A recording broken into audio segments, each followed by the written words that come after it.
It was the summer of 1897 in the small town of Brookhaven, Missouri. The days were long and unbearably hot, the nights heavy with silence, broken only by the song of crickets and the occasional howl of a stray dog echoing through deserted dirt roads. Life in Brookhaven moved at an unhurried pace. Farmers worked their fields from sunrise to sundown, children played barefoot in the dust, and women gathered on porches to exchange whispers about husbands, neighbors, and local gossip. On the surface, all seemed ordinary, even peaceful. Yet beneath that veil of small-town calm, something far darker was taking shape. His name was Samuel Whitlock. To most, he was just another boy, frail, pale-skinned, with eyes far too large for his thin face. He was only 14, but he carried a resting expression that unsettled people, an almost permanent smile etched across his lips. It wasn't a friendly smile, the kind that came with warmth or mirth. No, Samuel's smile felt like something carved into his face, cold and unchanging, as though it belonged to someone who knew things others did not. Neighbors would often whisper quietly after seeing him pass by, walking in silence along the edge of the cornfields, his small figure framed by rustling stalks, his lips curled upward in that unsettling curve. At first, no one gave him too much attention. In towns like Brookhaven, every family had its peculiarities, its black sheep, its outcasts. But Samuel wasn't just odd. There was something heavier about him, a presence that lingered after he left. The kind that made adults lock eyes with one another and murmur, "There's something wrong with that boy." Samuel lived with his mother in a crumbling farmhouse on the outskirts of town. His father had been gone for years. Some said he deserted the family, others whispered he died in a bar fight. The truth was never fully known, and no one pressed too deeply. What everyone could see, however, was that Samuel's home life was as fractured as the peeling paint on their porch. His mother, Martha Whitlock, was a tired woman who spent her days keeping the house from falling apart, and her nights trying to quiet the strange moods of the boy she was raising alone. Teachers described Samuel as intelligent, but distracted, always staring out the schoolhouse window, sketching crude images of knives and blood in the margins of his papers.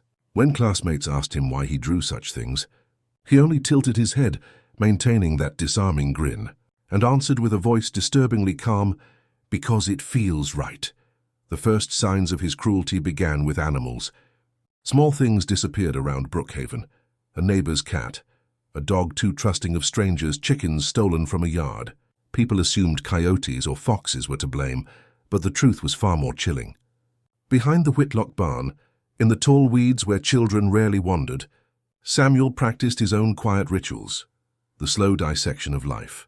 His hands steady and curious, blood staining the dirt beneath his shoes.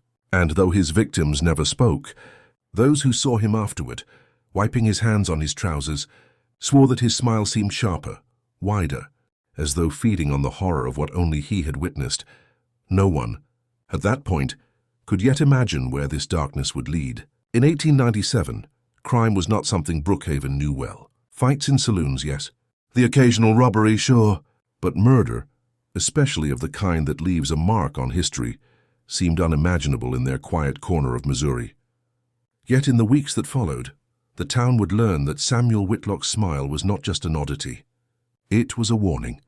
The first killing came suddenly, and to this day it is remembered less for the act itself than for the look on Samuel's face when it was discovered. Late in June, the body of 11-year-old Thomas Green was found near the edge of the woods behind the churchyard. His throat had been cut, his chest marred with deep, deliberate incisions. Father O'Connell, the parish priest, discovered the boy at dawn. His small body laid with an almost ritualistic care, his arms folded across his chest. The sight alone was enough to chill even the most hardened men in Brookhaven. But what unsettled them most wasn't the brutality. It was the detail that surfaced later, whispered by children who had been with Samuel the evening before. They claimed he had been smiling wider than usual, following Thomas with his eyes as the group played tag in the fields. He didn't laugh, one of them recalled. He just smiled, like he already knew something was going to happen. Suspicion landed quickly on Samuel, but with so little concrete evidence, and given his young age, the townsfolk hesitated. How could a boy barely 14 commit something so evil, so calculated? Parents kept their children closer in the days that followed, locking doors before sundown, whispering theories no one dared discuss too loudly. Yet Samuel walked through town as though nothing had changed, that same unfaltering grin painted across his face, his eyes following everyone closely, noticing their fear. The sheriff questioned him, of course. Sitting at the wooden desk inside the station, Samuel answered politely, calmly. He insisted he was innocent, that he had only been playing like everyone else. He even managed to force a laugh, though it sounded hollow, unnatural, rehearsed. When asked if he'd seen Thomas that night, he leaned forward, his lips stretching just a little wider, and answered softly, "I see lots of people. Some of them I never forget." The sheriff, unsettled, released him. Without proof, and with public pressure rising to catch the real killer, the trail grew cold. But the people of Brookhaven never truly doubted. Deep down they knew the unthinkable truth. Samuel Whitlock had killed Thomas Green, and worse, he had enjoyed it. It was only the beginning. The town didn't realize it yet, but Brookhaven was about to drown in fear. Each passing week, the boy with the chilling smile would grow bolder, his crimes escalating from curiosity to cruelty to horror. The name Samuel Whitlock would soon carve itself into Missouri's history, not simply as a murderer, but as a boy who smiled while killing, and when the next victim appeared, no amount of whispers, prayers, or locked doors could keep the darkness from spreading. The discovery of Thomas Green's body shook Brookhaven like nothing before. In a town where children ran freely through fields, and mothers trusted their little ones to wander until sundown, a new heaviness settled. Fear seeped into daily conversation. At the general store, whispers carried over sacks of flour and bolts of fabric. Who could have done such a thing, and why? At church, Father O'Connell's sermons turned darker, the words "evil in our midst" repeated with more urgency each Sunday. But the quiet consensus, though rarely spoken bluntly, was already circling back to Samuel Whitlock. The boy had always been odd, yes, but something about him now seemed downright sinister. He still strolled through town with that pale, bony frame, his small boots kicking up dust along the dirt road. And that smile, that same frozen curve, seemed to grow more haunting under suspicion. When others lowered their eyes, Samuel raised his. He looked at people differently, as if he wasn't merely noticing them, but dissecting them piece by piece. Behind his glassy stare, parents began to pull their children closer whenever his shadow appeared on the street. Windows shuttered earlier than usual. A dog barked in the night, and families jolted awake, imagining Samuel's grin just beyond the glass. The sheriff, Elias Turner, felt the pressure mounting.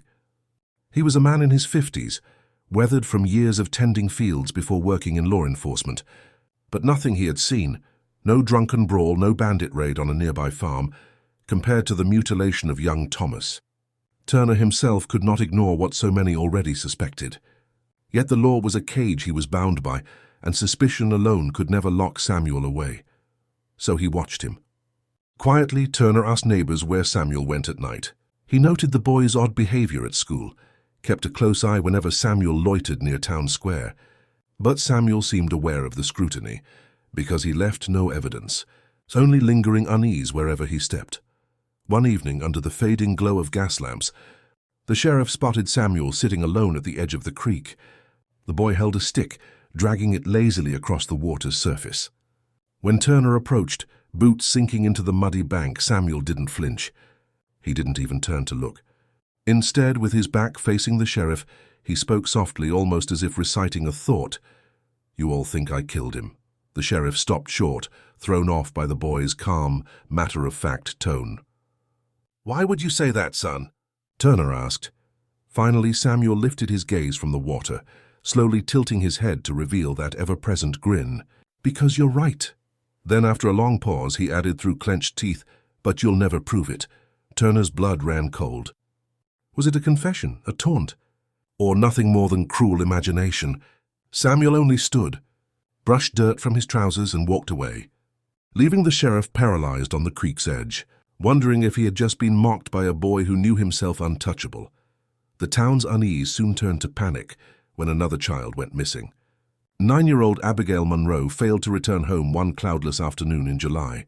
Her mother searched frantically, rushing from one neighbor's yard to another, her cries echoing through the fields.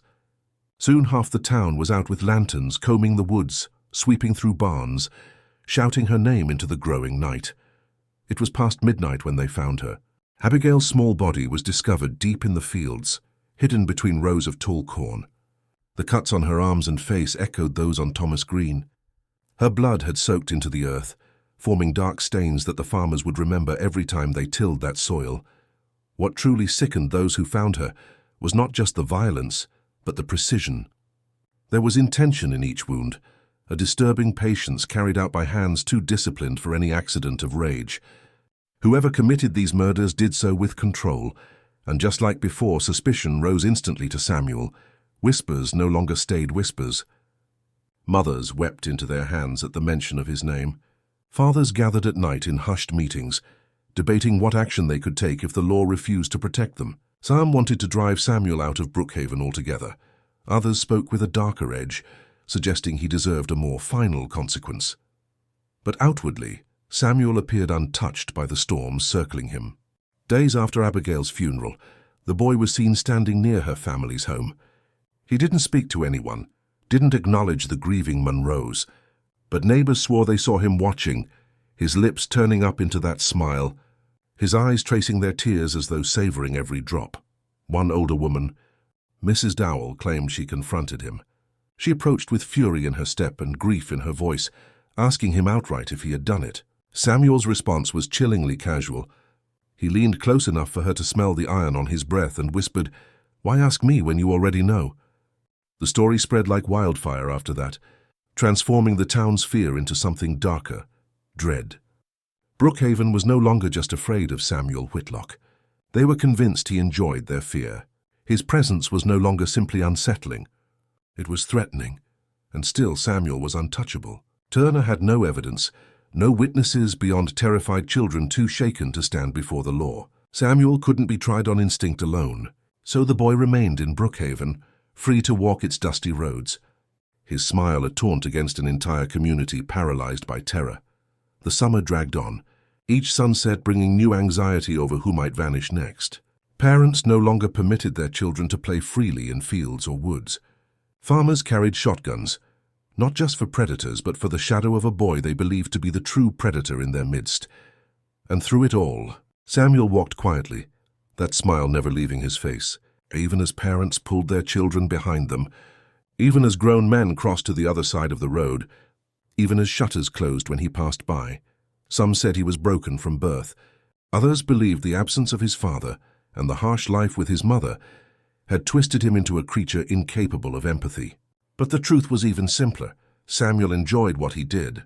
He wanted people to know he enjoyed it. And the cruelty within him hadn't reached its peak. It was only sharpening. By the end of that summer, Brookhaven would no longer be counting missing children in whispers. They would be counting the dead aloud. And Samuel, the boy who smiled while killing, was just getting started. By late July, the murders of Thomas Green and Abigail Munro had tightened Brookhaven into a fist of paranoia. Families barricaded homes at night. Fathers patrolled porches with rifles balanced across their knees, and children were forbidden to venture farther than their own front yards. Yet despite all measures, fear remained a constant companion, because somewhere out there was Samuel Whitlock, and nothing seemed to stop him.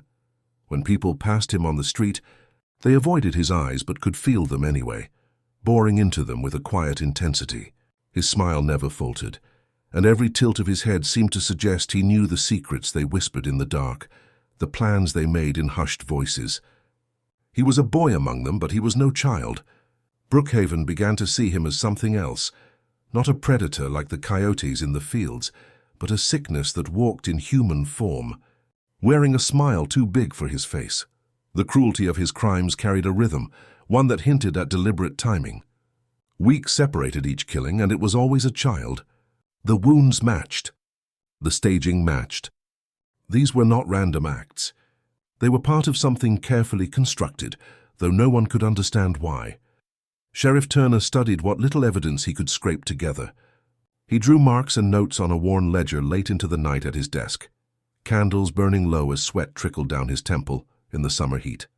He suspected Samuel with every fiber of his being, but like a man staring at the shadow of a hanged rope, knowing it's there but not seeing the rope itself. Turner could not claim what he couldn't yet touch. The pattern became undeniable with the third killing. In August, on another suffocatingly hot evening, 12-year-old Henry Lawson left the small-town schoolhouse after helping his teacher clean. He never arrived home. His body was found the following morning in the old barn behind the Miller property. Henry's fate bore similarities to Thomas and Abigail. Only this time, something new was added. A single crude carving ran across his chest, a wide, shallow curve etched deliberately into his skin. When the body was discovered, the sheriff stared long at that mark and knew instantly what he was looking at. It was a smile. That macabre symbol changed everything. Rumors had been swirling in town, but now they solidified. They weren't just facing a killer. They were facing one who wanted them to understand his calling card. The killings weren't merely for pleasure. They were theater. And Samuel Whitlock was the boy writing the script. When asked where he'd been that night, Samuel claimed to have been home with his mother. Martha Whitlock, hollow-eyed and drained of strength, confirmed his alibi. But the sheriff suspected her silence spoke of terror, not truth. Neighbors often spotted her standing on the porch in the days after Henry's murder, wringing her hands, a pale scowl carved into her face, her shoulders trembling when Samuel slipped out at night. She said nothing, yet her sunken eyes told everything. She feared her son, and perhaps she knew the horrors he carried in his smile. Yet again, Samuel walked free. With no proof, the law's hands remained tied, and his boldness only grew. By August's end, Brookhaven wasn't whispering anymore. The name Whitlock passed through parched lips in open disgust. Men spat when they spoke of him. Women pulled their children closer. Still, Samuel seemed to enjoy the scorn. He wandered town square more frequently, almost as if basking in the fire building around him. People swore he slowed his walk deliberately, ensuring his gaze lingered on every set of eyes brave enough to glance at him. Then came the moment that seared fear deeper into Brookhaven's conscience. One sweltering afternoon, Samuel strolled into the busy market with that unsettling calm. His smile widened as he passed through the crowd, his presence sucking the sound from the air until the chatter dulled to whispers. Then, in a voice soft yet sharpened enough to cut through the stillness, he said, "3, and counting." No one forgot those words, spoken casually like an observation, like he enjoyed reminding them all how helpless they were. Mothers clutched their children tighter. A butcher dropped his cleaver mid-cut, the blade thudding against the block. Samuel's grin flashed at them all before he vanished down the road, leaving silence like smoke after a flame. The sheriff's office boiled with demands. Fathers stormed the building, demanding justice. A preacher declared from the pulpit that Satan himself had rooted inside that boy. Yet Samuel was never taken in, never arrested.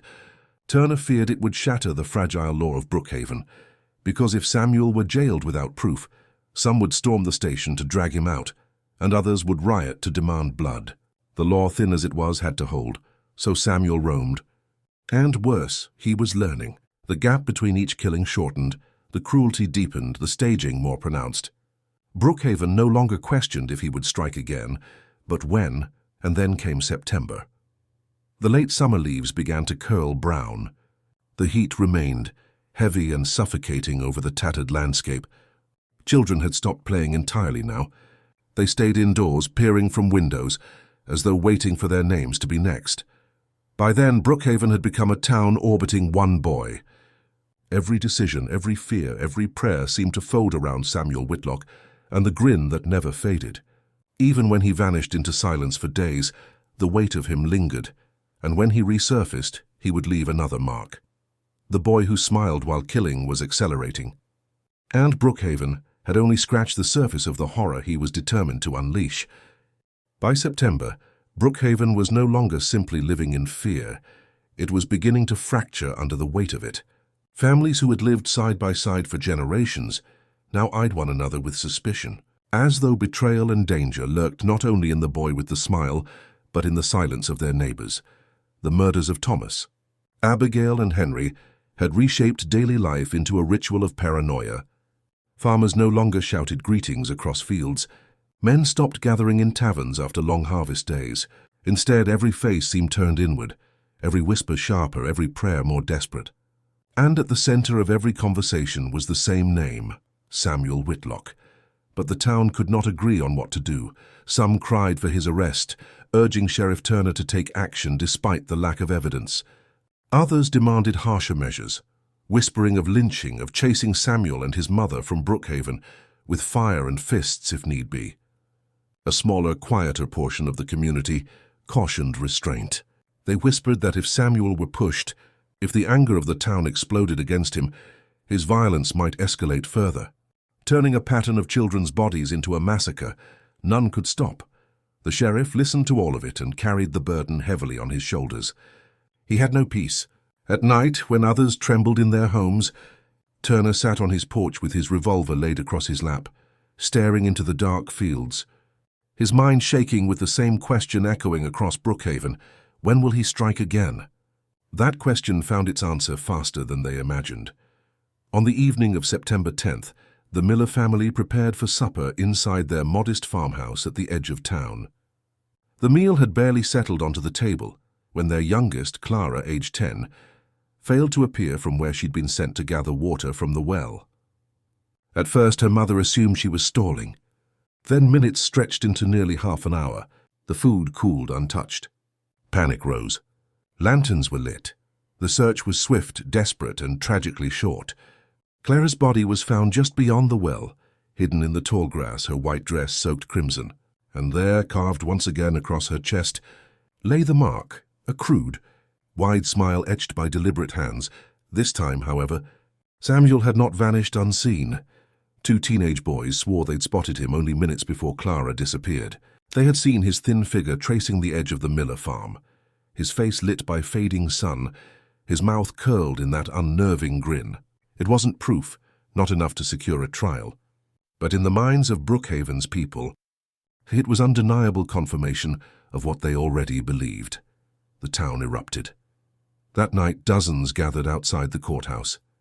Fathers with fists clenched, mothers with faces streaked in tears, young men with rifles thrown over their shoulders. The air was charged with fury, the crowd chanting Samuel's name like a curse, demanding the sheriff act. Some demanded the law. Most demanded blood. Inside his office, Sheriff Turner paced. He wanted nothing more than to lock Samuel in a cell and throw away the key, but he also knew the law as written offered him nothing to stand on. Arresting the boy without evidence would not hold in any court, and worse, it might feed his legend further, granting him the attention he seemed to crave. But then Turner considered the gravity of silence. If he did nothing, the townspeople might act on their own, forming a mob guided not by justice but by vengeance. And if Samuel got wind of their intent, there was no telling how the boy might retaliate. When he attempted to calm the crowd outside, his words fell into a storm. The law will prevail, he told them, sweat beading under his hat in the torchlight. But in return came angry shouts. The law is too slow. That boy is no longer one of us. How many more must die? It was not just Samuel dividing Brookhaven now. It was the very question of how justice should be carried out. Citizens began to split into factions, those who still clung to law, and those who believed law meant nothing in the face of evil. And Samuel, without lifting a finger, had managed to set brother against brother, father against neighbor. Meanwhile, Samuel himself seemed to feed off the chaos. 2 days after Clara Miller's funeral, he was seen at the market again. Standing silently by the well where women gathered, he tilted his head to watch them whisper. Then, as if mocking their grief, he placed 2 fingers to his lips and stretched them wider into a grotesque smile, the same smile carved into the bodies of his victims. The women gasped, clutching baskets to their chests, and fled. Samuel turned and walked away slowly, calmly, his shadow leaning long over the cobblestone path. He knew what he was doing. He wanted them afraid. They say evil often hides in shadows. But in Brookhaven, 1897, evil stood plainly in the sunlight, grinning, and the town, as divided as it was, would soon reach a breaking point. Because with each new body, Samuel wasn't only killing their children. He was killing their faith, in safety, in law, and in one another. The smile was spreading, and by October it would consume them all. October arrived with cooler air, but no reprieve for Brookhaven. Instead of harvest celebrations and evenings filled with fiddle music, the town slid deeper into fear. The murders had already taken 4 children. And with each funeral, the soil of Missouri seemed heavier, carrying not only the weight of the coffins, but the dread of what everyone believed was inevitable. Samuel would strike again, every creaking door at night, every crunch of footsteps in the dirt road, every scream of a night bird sent shivers across back porches and candle-lit rooms. Families dared not gather after dark anymore. Even Sunday services grew thinner, as parishioners stayed huddled at home, as if the wooden walls of their farmhouses could keep the evil at bay. And yet Samuel appeared everywhere. Some mornings, he lingered at the edge of Main Street, leaning against a post as if he were simply another boy with nowhere to be. Other days he wandered near homes, watching through windows, standing in fields where children no longer dared to play. Wherever he appeared, that smile followed, mute, sharp as a blade, reminding them all how weak they were in the presence of their predator. Brookhaven was crumbling, and Samuel knew it. The next killing came with merciless swiftness. On the evening of October 14th, 13-year-old Ruth Callahan was sent to deliver bread to a neighbor. She never returned. By dawn, her lifeless body was discovered near the churchyard, placed in almost the exact same spot where Thomas Green had been found months earlier. The wounds were all too familiar, the carvings across her chest unmistakable. And this time something even more horrifying had been added. The bread she had once carried now lay beside her, sliced neatly into thin pieces, as though mocking the act of supper she would never share with her family again. It was not enough for Samuel to kill. He wanted the town to see his work, to recognize his hand in every detail. He wanted them to feel his presence even when he wasn't there. Sheriff Turner stood before Ruth's body longer than any man should. His weathered face was pale, streaked with sweat, his hand frozen at his revolver, though he knew it was too late to draw. For the first time, Turner understood the deeper truth. Samuel wasn't just committing murders. He was staging messages. Every crime scene was a communication, an escalation, a smiling dare carved into flesh. The sheriff gathered the townsfolk later that day in front of the courthouse. His voice cracked with fatigue but carried firmly. "I don't care if he's a boy. I don't care if the law says we can't hold him. We're out of time. If we do nothing, more of our children will die." But the sheriff's words were too late to unify the town. Half the men demanded Samuel be taken and executed without trial. Others insisted the law must be preserved, even while admitting their fear. Arguments nearly erupted into fists before Turner ended the gathering, his voice shaking as he promised, "If the law will not stop him soon, I will." That very night, Turner walked the outskirts of town, hoping to find Samuel, to corner him alone, away from his mother and away from the hands of a mob. And then he saw him. There, under the faint light of a fading moon, Samuel stood alone in the field outside the Miller home. His thin frame was shadowed, his head tilted. Turner gripped his revolver tightly, sweat dripping down his back despite the October chill. Slowly he approached, each crunch of grass louder in the silence. When the sheriff was close enough, Samuel turned. His grin cut across his pale face, as though illuminated all on its own. For a long moment neither spoke. Finally Turner aimed his revolver, hand trembling. Samuel tilted his head further, breaking into a slow, deliberate laugh. Soundless at first, then low and rasping, his shoulders quivering with the weight of mockery. Finally he said words Turner would never forget. "You're too late. You'll always be too late." With that, Samuel stepped back into the shadows of the field, vanishing into the night before Turner could force himself to fire. The sheriff knew then what the town had refused to accept. The killings would not stop until Samuel himself was stopped. And no trial, no prison, no sermon would end him. Only one thing would. Brookhaven was now living on the knife's edge. Parents did not allow children outside alone during daylight, let alone dusk. Men patrolled their own homes with shotguns at the ready. Women whispered about escaping the town altogether. Brookhaven was changing, becoming something darker. A place not just haunted by murder but consumed by it. And Samuel Whitlock, the boy no one dared touch, was orchestrating every note. By the end of October, Brookhaven would finally break. Not from grief, not from fear, but from rage. The town would stop whispering about Samuel Whitlock. They would come for him, but Samuel, always smiling, was waiting for exactly that. October's chill normally brought harvest celebration to Brookhaven. evenings of bonfires, cider, and fiddles playing deep into the night air. But in 1897, silence sat heavy where joy once lived.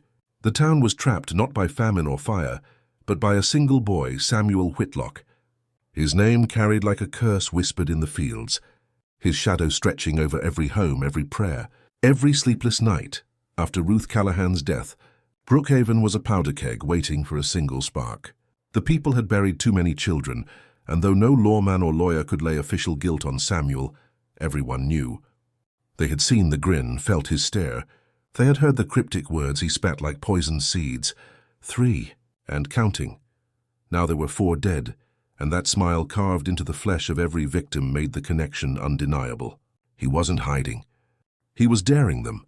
The confrontation the sheriff feared was growing closer every day. The division widened in Brookhaven, until families began to splinter along invisible lines. One group, fathers mostly, men who worked the fields with rough hands blistered from plows, grew militant. They gathered in barns at night, speaking in voices harsh with liquor and grief. They argued that the sheriff was weak, that waiting for evidence was as good as inviting death to every doorstep. "We have the proof we need," they barked to anyone listening. The boy smiles while our children rot. Others, still faithful to the law, warned against mob justice. They reminded the town of Missouri's reputation, of how quickly lynchings could spiral beyond control, of how violence rarely ended with just one victim. Yet even among the hesitant, fear pulled at their voices. They believed in the law, but even they whispered that perhaps Brookhaven's law wasn't strong enough to fight the kind of evil Samuel carried in his grin. Sheriff Elias Turner was caught in the center. Each day he carried the weight heavier, the look of a man nearing breaking point. He wanted nothing more than to put a bullet between Samuel's eyes, but the oath of his badge clashed with the desperation of his soul. Turner still remembered the boy's voice in the field, that mocking laughter under a silver moon, and the words that gnawed at him. "You'll always be too late." Now the sheriff feared Samuel wasn't simply killing, he was predicting. He was ahead of them, a step farther each time, smiling at their helplessness. By the second week of October, the whispers became plans. Bands of men began carrying weapons, not just at night but openly in daylight. Farmers arrived at Sunday service with shotguns balanced against the pews, daring Samuel to step foot inside. Boys young enough to have once played marbles in the streets now sat sharpening knives with hardened looks, mimicking the grim determination of their fathers. Mothers, on the other hand, gathered in desperate prayer circles. They begged Father O'Connell for guidance, but his sermons, once filled with hope, had grown darker, angrier. "Evil has come to Brookhaven," he thundered, his voice shaking through the rafters. "And if the hand of law cannot strike it down, then the hand of God must guide us to strike it ourselves." For some, that sounded like holy permission. For others, it was the first time the priest's voice carried more fear than faith. And Samuel, he stoked the fire. He knew exactly what was happening. Witnesses claimed to see him more boldly now. On cool afternoons, Samuel sat outside the general store, carving small pieces of wood into crude figurines with a pocket knife, his smile never fading. He left those little carvings behind deliberately, perched on steps or thrown into yards, most of them bearing the shape of a grotesque face, lips stretched ear to ear. A reminder, a signature, a promise. Children wept when they discovered one. Some refused to sleep in their rooms, begging to stay at their parents' sides, terrified of closing their eyes only to wake and find Samuel standing there. One morning, a family discovered a carving left on their porch.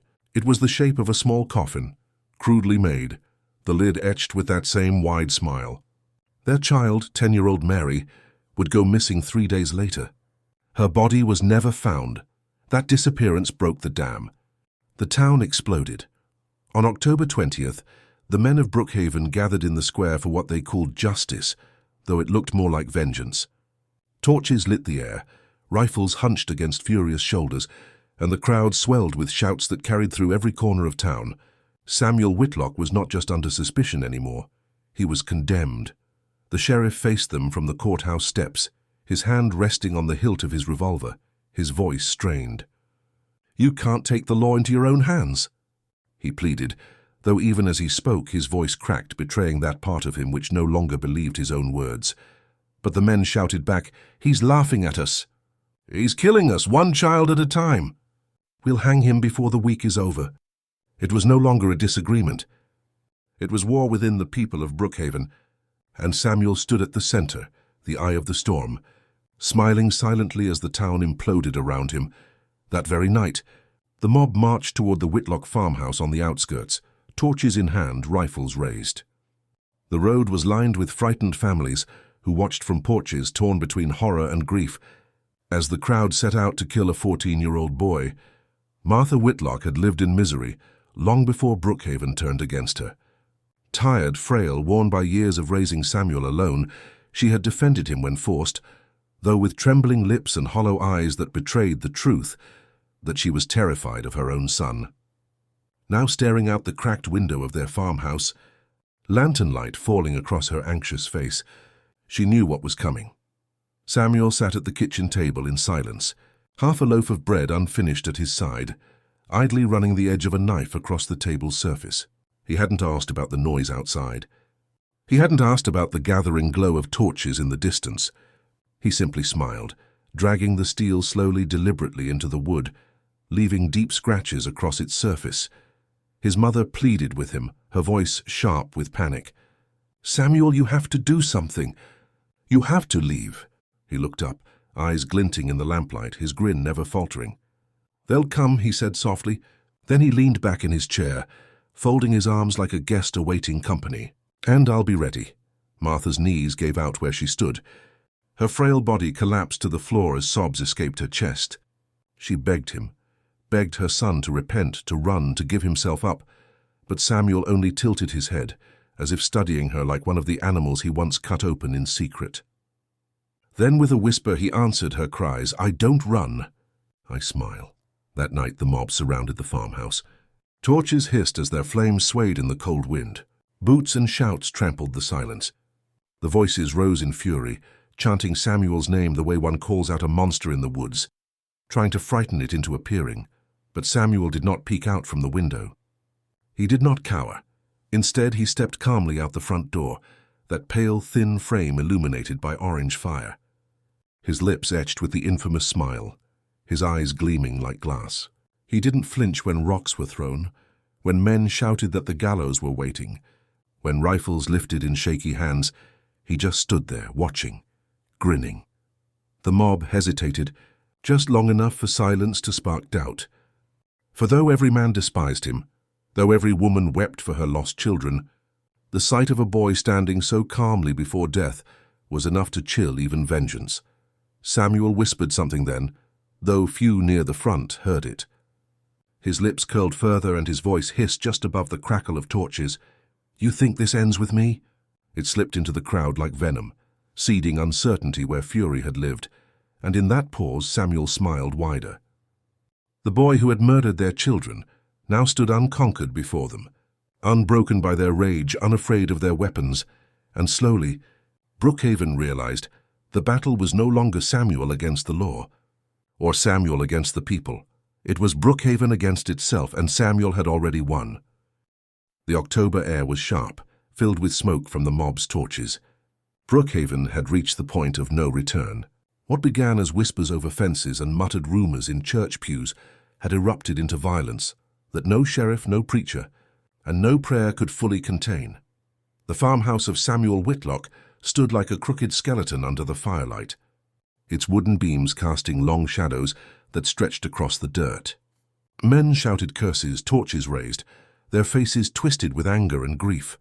Women stood behind them, clutching shawls around their shoulders, some covering their eyes, others glaring at the boy who had stolen so many children from their arms. And then there he was. Samuel's small figure emerged through the front door with unnerving calm, framed by orange light that danced against his pale face. He didn't run. He didn't plead.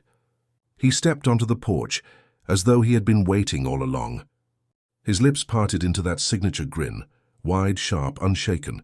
For a moment even the angriest among the crowd faltered, because there stood not a monster, not a beast, but a boy. A boy who looked death in the eye without fear. The silence was unbearable. The flames hissed. The voices of the mob dimmed into the sound of their own hard breathing.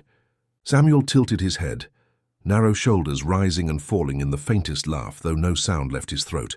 It was enough to break their steadiness. One of the men shouted, "Hang him!" Another called out, "Kill him here and now!" And the torches surged forward, fists rising against the boy. But Samuel did not flinch. He stepped off the porch and into the circle of firelight.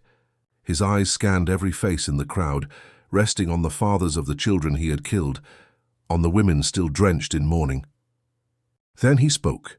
"You'll never forget me." The words were not yelled. They were quiet, deliberate, yet they struck through the group like a crack of thunder. Samuel's voice carried with lethal calm, his grin curling larger as he spoke again. "You think this will end when I swing from a rope? No, you'll see me every night. In your houses, in your barns, in your prayers." His head tilted further, the shadows carving his features into something almost inhuman. "Even if I die now, I already live here." He tapped his finger against his temple. "In your thoughts, in your fears. I've won. It was madness. It was brilliance." The mob, already unsteady, began to fracture in that moment. Some lunged forward in fury, only to be restrained by others shaken by his words. Torches waved chaotically. Rifles trembled in uncertain hands. The sheriff shouted for order, his voice breaking against the storm. "Stop this now! Stop!" But Brookhaven was no longer just against Samuel. Brookhaven had turned against itself. The first act of violence didn't come from Samuel. It came from the crowd. One man, drunk on grief and rage, fired his rifle into the night sky and screamed, "If Turner won't hang him, then we will." Another man argued back, "And let his blood curse this town? You'll drag us all to hell with you." Shouts turned to shoves. Shoves turned to fists. And then, under the glow of firelight, Brookhaven boiled into chaos. Neighbors brawled openly in the dirt yard of the Whitlock farmhouse. Old alliances snapped like dry twigs. The mob, so unified in its fury, now tore itself apart in front of the boy who only smiled wider, watching them descend into madness.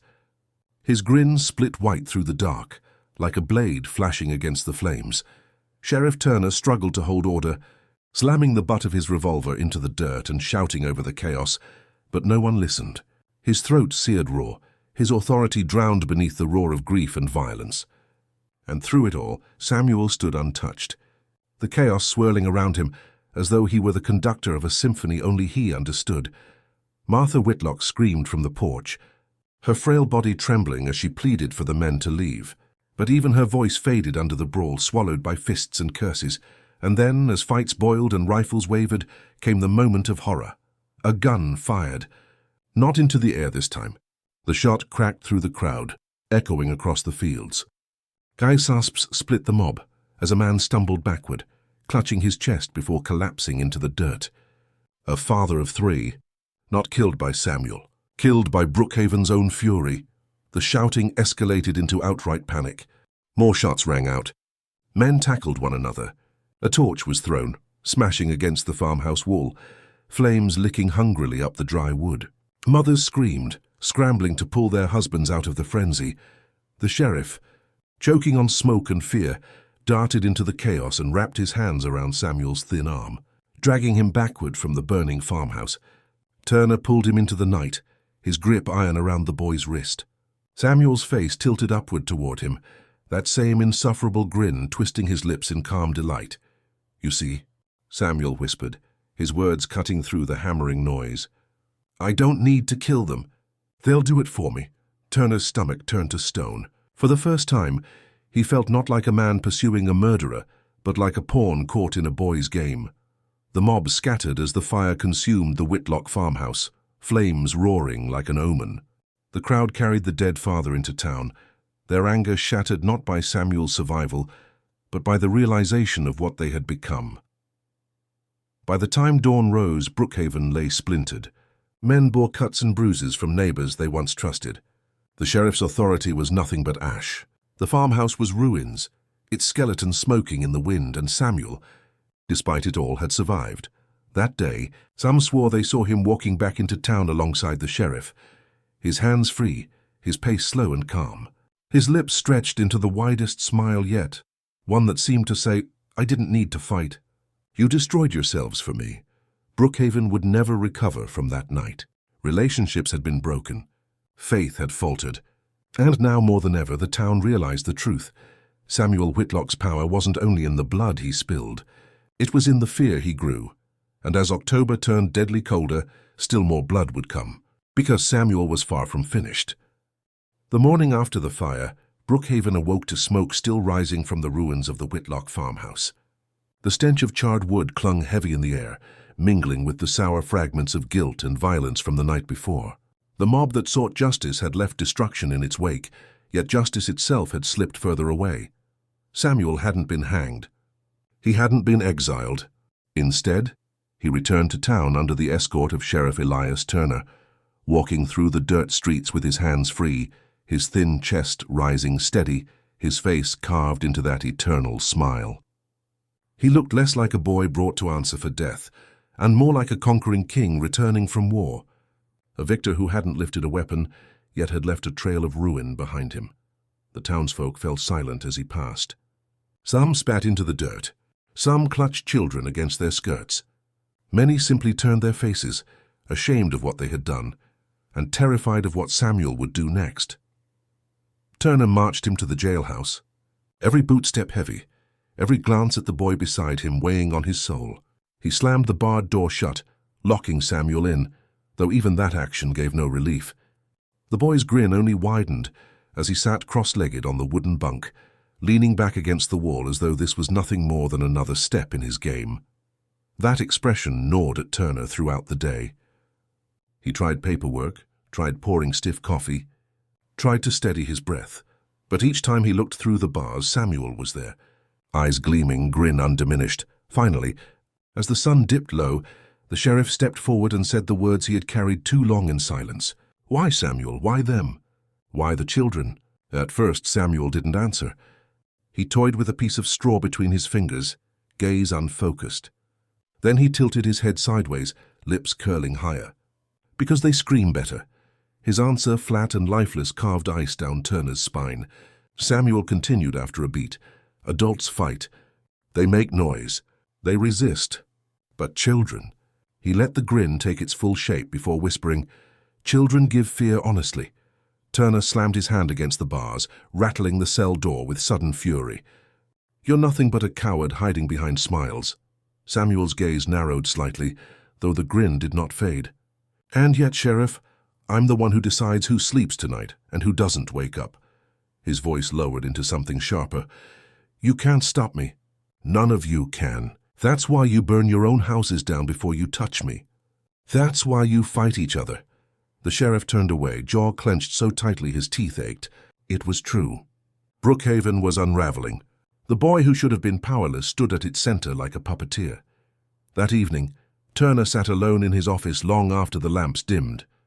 The town was broken, his authority shredded, and more innocent lives would soon follow if he did nothing. He knew it now fully. Samuel would kill again, not because he wanted to hide or survive, but because he wanted the act itself. Killing was not his secret. It was his language. His smile, his mark carved into flesh, his taunts in broad daylight, they were his way of speaking to the town.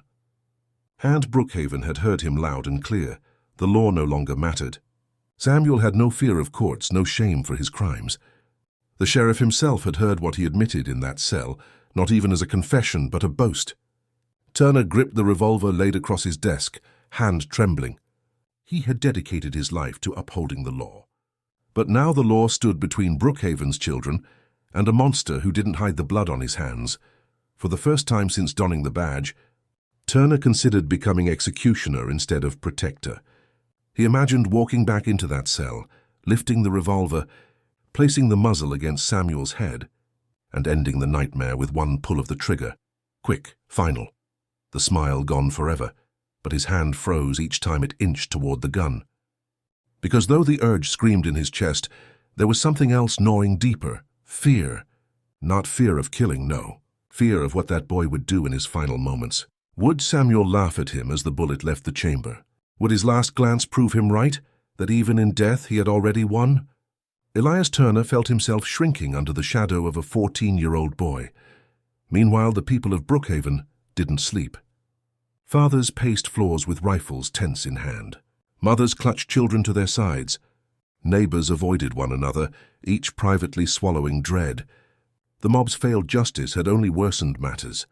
They had not destroyed the evil. They had fed it, letting Samuel relish in both the fire and the division. Whispers spread that locking him behind iron would not hold him, that the grin would find a way to slip through bars, that someone else's child would be next, no matter how many locks and rifles stood guard. One woman, Mrs. Dowell, the same who once confronted Samuel in public, stormed to the sheriff's office under moonlight, demanding to see him. She slammed her palms against Turner's desk, eyes wide with desperation. "You kill him, Sheriff. If the law won't allow it, break the law. For God's sake, do it before another grave is dug." Her words carried the weight of every mother in Brookhaven. Turner swallowed hard, unable to look her squarely in the eyes, because he wanted to. More than anything, he wanted to. But still his finger shook away from the revolver's trigger. Samuel's smile haunted him, a reminder of how deeply the boy had taken root in his mind. On the third day behind bars, Samuel acted. In the early morning, as Turner unlocked the office door, he heard humming. Low, steady, sharp as a razor under breath. Samuel sat in the cell, knees bent, tapping a rhythm against the floorboards with his heel. The tune was faint but recognizable. It was the simple melody sung at Brookhaven funerals. A hymn every grieving family had heard as small coffins lowered into the ground. Turner froze as it echoed. Every note was struck with icy precision, and through it all that grin stretched over Samuel's face. "Do you hear them crying, Sheriff?" Samuel asked softly, his tone like silk sliding over broken glass. "They'll cry again soon." The sheriff's breath snapped heavy. With one step he crossed the room, fists wrapped around the bars. "Not if I put you in the ground first." "Then do it," Samuel whispered, leaning forward until his eyes gleamed inches away. "But when you pull the trigger, ask yourself, did you kill me to save them or to save yourself from me?" The words dug deep. Turner stumbled back, revolver half drawn, and stopped again. Samuel leaned against the wall, humming once more, the grin carved so deep it might as well have been branded onto his face.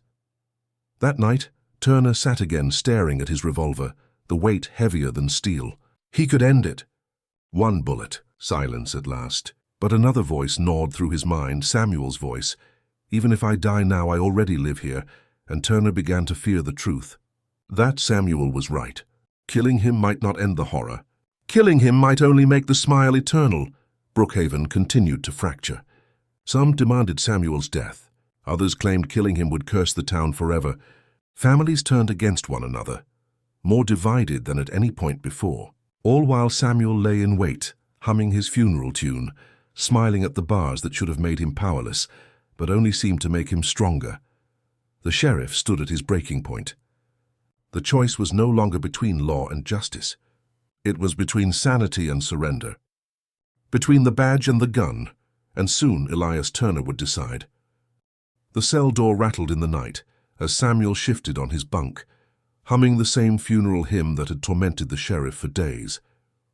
The sound carried through the narrow jailhouse, threading into the silence of Brookhaven like a poisoned lullaby.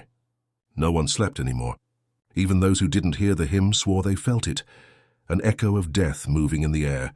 Sheriff Elias Turner sat in his office, hat off, head bowed low, revolver on the desk before him. The lamplight flickered against the walls, painting long shadows like bars across the wood.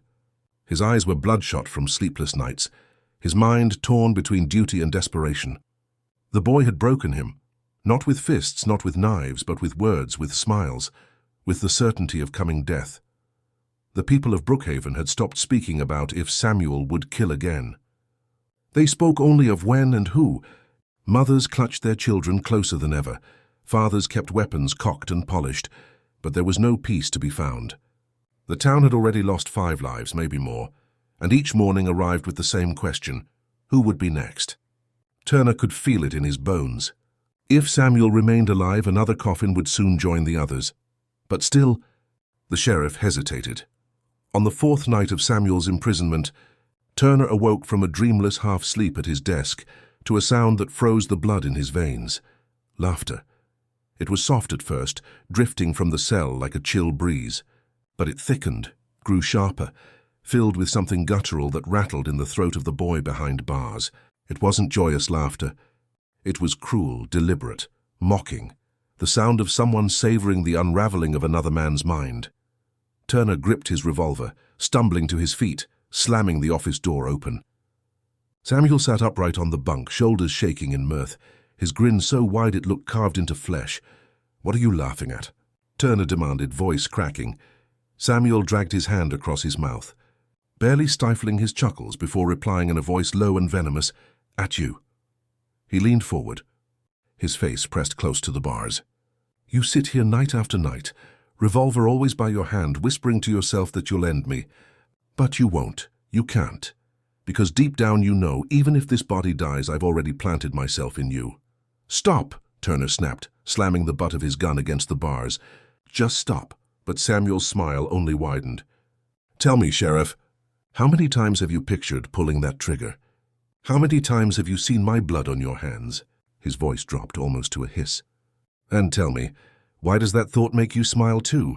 Turner staggered back, chest heavy, revolver clenched until his knuckles whitened. His heart thundered because in the depths of his conscience, Samuel's words held a sickening truth. Part of him did want it. Part of him longed to watch the boy's grin disappear under the weight of a bullet, and Samuel knew it. He could see it gleaming in Turner's eyes. At dawn, the sheriff left the jailhouse for the first time in days.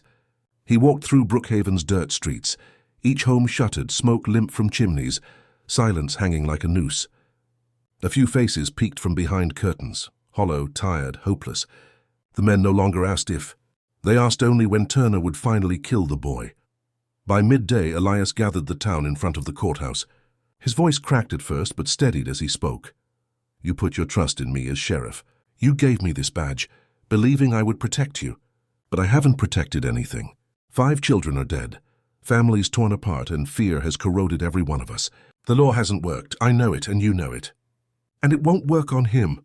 He doesn't live by it, and he'll never die by it. So I stand here before you now, ready to do what must be done." Whispers spread across the crowd. Mothers clutched each other for support. Fathers nodded grimly. The preacher closed his eyes, whispering a prayer under his breath. "For Brookhaven to survive," Turner continued, voice thunderous, "Samuel Whitlock must be ended." "By my hand," the crowd roared approval. And for the first time in months there was unity. That night Turner prepared himself. Alone in his office, he polished the revolver as if it were more than metal, as if it were salvation. His reflection in the steel chamber looked older, weaker but determined nonetheless. His hand hovered steady now, no longer trembling. When the hour deepened and the streets were empty, Turner unlocked the jailhouse door, boots heavy against the floorboards. Samuel sat awake, smiling still, as if he expected it. The sheriff raised the gun. "It ends tonight," he said firmly, though a crack split his voice. Samuel leaned forward on his bunk, hands dangling freely between his knees, grin bright in the dim light. "Then do it. Prove them wrong. Show them you're more like me than you think." "Shut your mouth," Turner barked, steel shaking in his grip. Samuel ignored him, rising slowly, his thin frame weaving through light and shadow. He stepped so close his breath fogged the metal of the revolver. His smile was endless. "Go ahead, kill me. But when you do, Sheriff, ask yourself, whose smile will they fear more in Brookhaven, mine or yours?" The sheriff's finger curled against the trigger. Time slowed. Heat rose to his brow. Breath tore from his lungs, his soul choking under weight too great to bear. And in that instant Turner realized the real horror. Samuel had no fear of dying. Death itself was simply part of his design, another way to spread his smile through the town forever. If Turner pulled the trigger now, every grave in Brookhaven would be haunted by more than a boy's grin. It would be haunted by the echo of a lawman who became judge, jury and executioner. Turner wrestled with it for what felt like hours. Revolver steady, Samuel smiling, the silence suffocating between them. Finally his hand fell. He lowered the gun, breath shattering from his chest. "I won't give you that victory," he whispered. Samuel's smile never faded. If anything, it grew wider. "Then the killings will go on," he said softly. The sheriff knew he was right. Brookhaven drifted deeper into despair in the days that followed. The sheriff's hesitation split the community again, some furious he hadn't killed the boy, others clinging to him as the last tether to the idea of law. And Samuel remained in his cell, humming, grinning, a ghost in the shape of a boy waiting for whichever side would break first. All roads were closing now. Either Turner would kill him, or Samuel would kill again. And in the closing days of 1897, the brutal truth would finally arrive, ending the standoff and settling the fate of Brookhaven once and for all. The winter winds of late 1897 cut through Brookhaven with a bitterness that matched the spirit of the town. Days were shorter, nights longer, and the chilling silence weighed heavier than ever. The streets that once rang with the laughter of playing children now carried only the hollow sound of wind passing through shuttered homes. Brookhaven was a town strangled by fear, its heartbeat slowed to near death, and still, Samuel Whitlock smiled. Behind the bars of the jailhouse, his grin persisted unchanged through fire, mobs, and the sheriff's revolver nearly pressed to his forehead. He was the boy who had taken 5 children, perhaps more, and yet seemed untouchable. His smile had become Brookhaven's curse, painted not only on his own lips, but etched into the hearts of every man, woman, and child who dreamed of him at night. By December, the town had reached its end. Something had to break. On the morning of December 2nd, Brookhaven woke to screams.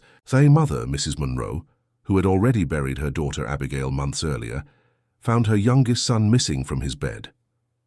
The sheets were cold. His shoes were gone. By the time the town gathered for search, it was already too late. The boy's body was found hanging from an oak tree just outside the churchyard. His throat was slashed, and across his chest, yet again, the crude, deliberate carving of a smile. But this time something new sent horror through every mourner. Carved above the smile was a word: Turner. The sheriff stared at the body until his knees nearly buckled beneath him. His name. Samuel hadn't just killed another child. He had sent a message. The killings would not stop. Not until the sheriff broke completely. The whispers began immediately. He's killing from inside the jail. Others are helping him. He's corrupted the law. Turner's too weak to stop him. Whatever the truth, one reality became clear. Samuel was no longer contained by those iron bars. Prison only gave him a throne from which to torment. That night the townsfolk gathered again, wielding torches and fury. They no longer demanded justice. They demanded vengeance. And this time, not even Sheriff Turner could protect the boy. The jailhouse stood surrounded. Angry voices pounded against the wooden walls, fists battering the doors. Turner stepped outside to meet them, revolver drawn, his face hollow, weary beyond his years. "This ends tonight," one man shouted. "Either we hang him or the whole town burns." Turner raised the gun high, firing a shot straight into the air. Silence rang sharp through the crowd as men froze, torches flickering, rifles shaking. The sheriff's voice cracked but carried. "No one moves, not until I do what I should have done weeks ago." The voices rippled into uneasy quiet. Mothers pulled their shawls tighter. Fathers exchanged hard glances, but none stepped forward. Turner had declared his decision, and by the grim finality in his voice, everyone understood. The lawman's rope was breaking. He entered the jailhouse, boots thudding heavy across wooden planks, the revolver clutched steady at last. Samuel was waiting. As always, the boy sat cross-legged on the bunk, arms resting lazily on his knees, eyes locked with amusement. His grin was brighter than the lamplight, a slash of pale defiance in the shadows. "I wondered how long it would take you," Samuel whispered, voice as steady as ever. "Are you ready to smile like me, Sheriff?" Turner stepped closer, raising the gun. "You wrote my name on his chest." "That ends tonight." Samuel tilted his head, that grin splitting wide. "Then you understand. You and I are the same. You'll pull the trigger, and when you do, you'll feel it. The heat, the power, the hunger you've buried your whole life. It'll finally breathe. And when Brookhaven looks at you, it won't see a lawman anymore. It'll see me. Enough." Turner roared, pressing the muzzle of the revolver against the boy's temple. Samuel didn't flinch. He only leaned into it, lips curling higher, eyes gleaming like shards of cold glass. "Do it," Samuel whispered. "I want to hear the sound." For a long, suffocating moment, the jail lay silent. The sheriff's breath rasped. His finger coiled around the trigger. The boy waited, smiling. Then, with a deafening crack, the gun fired. The bullet seared into Samuel's skull, his body jerking once before slumping sideways on the bunk. Blood streaked the bed frame, pooling thick on the floor. His eyes stared glassy toward the ceiling, that smile, impossibly, disturbingly, still etched faint across his lips. Turner staggered back, revolver trembling in his hand, chest heavy with both relief and horror. The deed was done. The boy was dead. The nightmare ended, but was it? When Turner stepped outside, revolver still slick in his grip, the crowd fell silent. They didn't cheer. They didn't cry. They stared wide-eyed, holding torches that crackled in the frozen air, confronted not with victory but with a darker truth. Justice hadn't saved Brookhaven. Justice had never been possible. Samuel Whitlock was gone, yet his presence lingered. His murders had claimed their children. His games had poisoned their town. His smile, unyielding even in death, had carved itself into the marrow of Brookhaven's bones. The sheriff looked over the townsfolk, seeing their wary eyes, their silence, their fear.